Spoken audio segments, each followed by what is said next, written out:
नमस्कार, मैं Anita Singh, counsellor, psychologist and remedial educator. आज का जो मैं डिस्कशन का टॉपिक लेकर आई हूँ वह है लर्निंग डिसेबिलिटी। हिंदी में कहेंगे लिखने पढ़ने की अक्षमता या विकलांगता।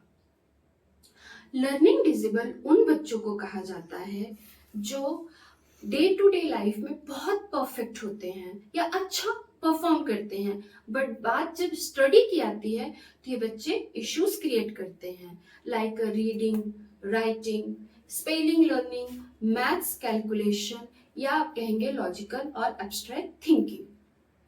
लर्निंग डिसेबिलिटी को डिटेल में डिस्क्राइब करने से पहले मैं एक बात क्लियर कर देना चाहती हूँ कि मेंटल रिटार्डेड बच्चे, इकोनॉमिकली पुअर बच्चे, सोशली डैमेज बच्चे और फिजिकली डैमेज बच्चे लर्निंग डिसेबिलिटी में नहीं आते हैं। तो लर्निंग डिसेबल बच्चे किन्हें कहा जाता है?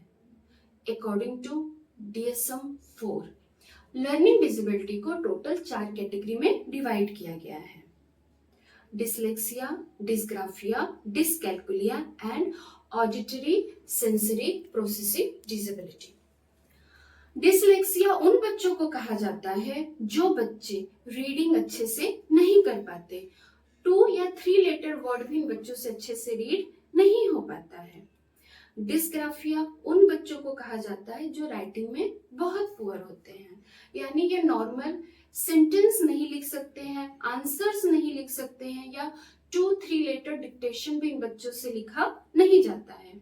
डिसकैल्कुलिया, जैसा कि नाम से क्लियर हो रहा है कि बच्चे का कैलकुलेशन इश्यूज है, यानी ये वो बच्चे होते हैं जो मैथ्स में बहुत पुअर परफॉर्म करते हैं। लाइक ये बच्चे normal plus minus addition subtraction divide by भी नहीं कर पाते हैं।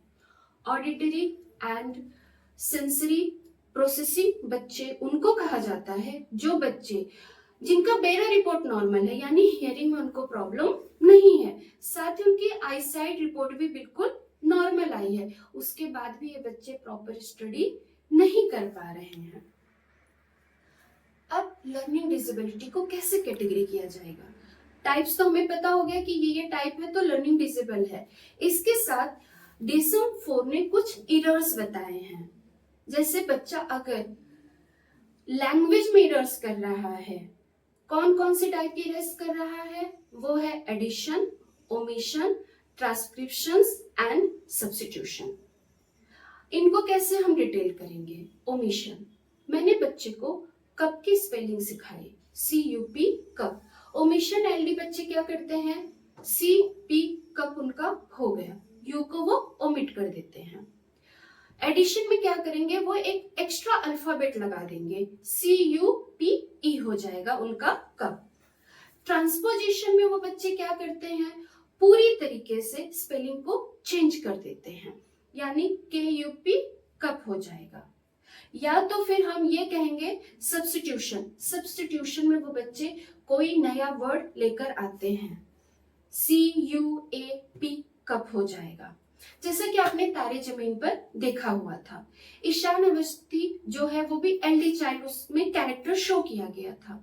आपने अगर देखा होगा सीन तो उसकी नोटबुक में हर एक लाइन में एक ही वर्ड के अलग स्पेलिंग शो ऑफ होते थे।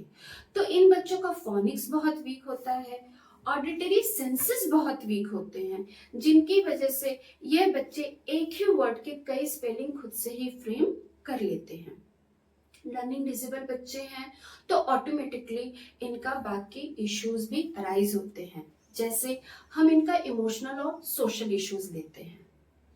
फिजिकली फिट एंड फाइन बच्चे हैं बट इनके साथ इश्यूज है तो ये अपने आप को बहुत डिमोटिवेटेड फील करते हैं, लैग बिहाइंड होते हैं, क्लास में इनकी इंसल्ट होती है तो ये बहुत चिड़चिड़े होते हैं, डिफेंस मैकेनिज्म हाई होता है, रोल प्ले इनका बहुत इरिटेटिंग होता है, यानी ब्लेम गेम बहुत बड़ा खेलते हैं।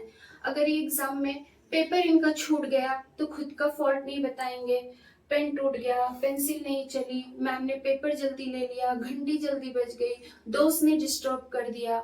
ब्लैक बोर्ड राइटिंग इनका काफी पुअर होता है, होमवर्क अच्छे से कॉपी करके नहीं लाएंगे तो मैम ने जल्दी रब कर दिया, बेल जल्दी बज गई, सारे बच्चे भागने लग गए, मेरा छूट गया, मैं गिर गया, इस तरह के ये इमोशनल इश्यूज करते हैं। प्लस ये इरिटेटेड बहुत होते हैं, पेरेंट्स के साथ बदतमीजी से बात करेंगे, चीख कर चिल्ला कर बात करेंगे, अपनी कमी छुपाने के लिए छोटे भाई बहनों पे गुस्सा करेंगे। अगर हम आगे बढ़ते हैं, एक स्टेप और देखते हैं, तो इन बच्चों का स्पीच और लैंग्वेज इश्यूज बहुत होते हैं। कैसे? जैसे ये सेंटेंस फ्रेमिंग इनका काफी पुअर होता है, लैंग्वेज इश्यूज होते हैं, इनको वर्ड याद नहीं रहते हैं, तो ये फोनिक्स में भी कई बार पुअर होते हैं। कई बार बच्चे बहुत अच्छे टॉकटिव होते हैं, एलडी बच्चे, बट इनके सेंटेंस लॉजिकल नहीं होते हैं। तो स्पीच और लैंग्वेज में इन बच्चों की पुअर परफॉर्मेंस होती है, और जब इनका मजाक उड़ा दिया जाता है तो वहां पे बच्चे और पुअर परफॉर्मेंस करते हैं। क्यों? क्योंकि इनका कॉन्फिडेंस टूट जाता है। बात करते हैं फाइन मोटर मूवमेंट की। फाइन मोटर मूवमेंट क्या होता है? फाइन मोटर मूवमेंट को इजी वर्ड में, इजी टर्म में कहेंगे हैंड और आई कोऑर्डिनेशन। हम जब कोई काम करते हैं तो हम उस काम के परसेप्शन से करते हैं। लाइक अगर स्मूथ चीज उठानी है तो हम हल्के हाथ से उठाएंगे, हार्ड चीज उठानी है या वेटेड चीज उठानी है तो हम उसको बहुत मजबूती के साथ उठाते हैं। एलडी बच्चों का फाइन मोटर मूवमेंट काफी पुअर होता है, इनकी पेंसिल ग्रिप बहुत पुअर होती है।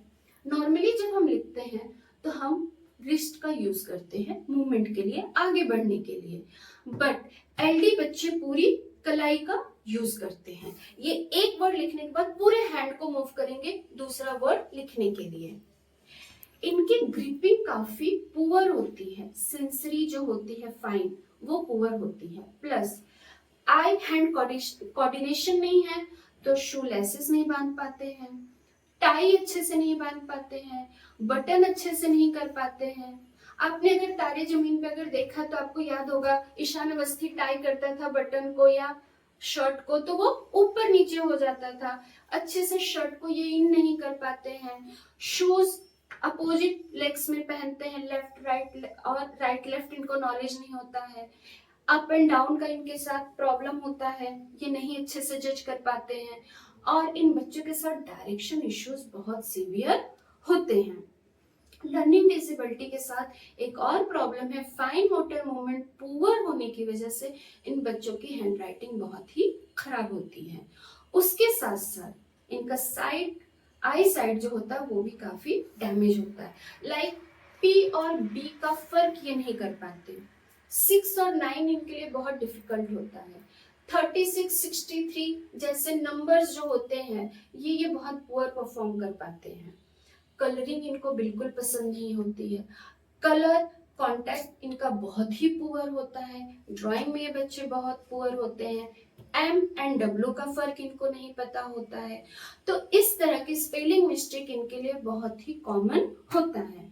बट एज अ पेरेंट्स हमें क्या लगता है कि हम तो रोज उसको एम और डब्ल्यू सिखा रहे, वो तो फर्स्ट स्टैंडर्ड से सीख रहा है या जूनियर केजी से हमने उसको एबीसीडी सिखाना शुरू किया, तो प्रॉब्लम क्यों कर रहा है?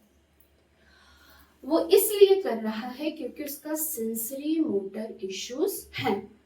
प्लस कई बार यह भी देखा गया है कि एडीएचडी बच्चे भी लर्निंग डिसेबिलिटी शो ऑफ करते हैं। According to research 25 to 30% ADHD बच्चे एलडी होते ही हैं। तो अगर एलडी बच्चा है तो एक जगह बैठेगा नहीं, पढ़ेगा नहीं, तो डेफिनेटली वो पुअर परफॉर्मेंस करता ही है। आज की इस वीडियो में हमने ये फाइंड आउट किया कि लर्निंग डिसेबिलिटी क्या है, उसके टाइप्स क्या है, उसके एरर्स क्या हैं और उसके इश्यूज क्या हैं। नेक्स्ट वीडियो में हम इसके ऊपर बात करेंगे कि ग्रेड वाइज लर्निंग डिसेबिलिटी को कैसे डिस्क्राइब किया गया है, जूनियर केजी से लेके हायर एजुकेशन तक।